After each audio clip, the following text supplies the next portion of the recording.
of government. Jeff Kirui, KTN.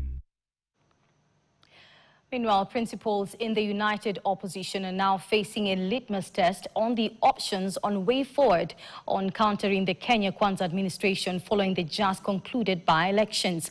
A section of the leaders support plans to move to court and challenge the election results, while another prefers to move on and focus on preparations for the 2027 presidential elections.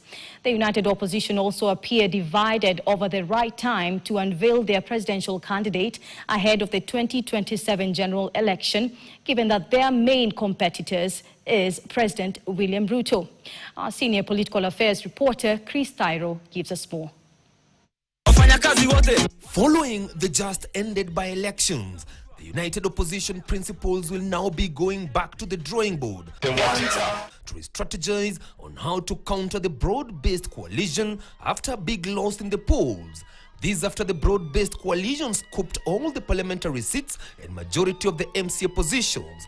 Although the united opposition have raised complaints over the poll chaos, they have taken home some vital lessons. I think the opposition needs also to do soul searching, because given that, they can say the election was stolen, they can say as much as they want. The truth is, a significant number of people voted for William Ruto. Even if it was 2,000, so that 2,000 they voted for him. Kenya Kwanza team, particularly UDA, was quite well financed. So they had resources, heavy resources that I think united opposition could not be able to respond to. So united opposition have been able to test what it means when you have resources and how difficult it can be. It is good for them, so that they pick their lessons, they learn, and they strategize and reflect on what they should be able to do. Even as lawyers from the opposition are planning to move to court this week to challenge the results in Mbeere North and Malava constituencies, political pundits remain divided over this move, coming at a time 621 days are remaining to the 2027 general election. There are very good grounds and the basis upon which they can seek nullification. But that's a process that will take a while.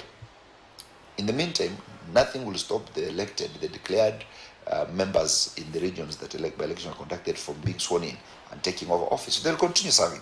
Perhaps by the time we finish the case, it will be 2027, because that's the reality of what we see. So even in Mbeere, I would say that we need to push the law. There's a nation of laws. Sometimes the court is our last line of defense. Another important component is when to name and unveil their presidential candidate to face President Ruto. So what they need to do is also to sit down. First, they need to agree on who is going to be their candidate and then deputy. It is too early for united opposition to declare a candidate.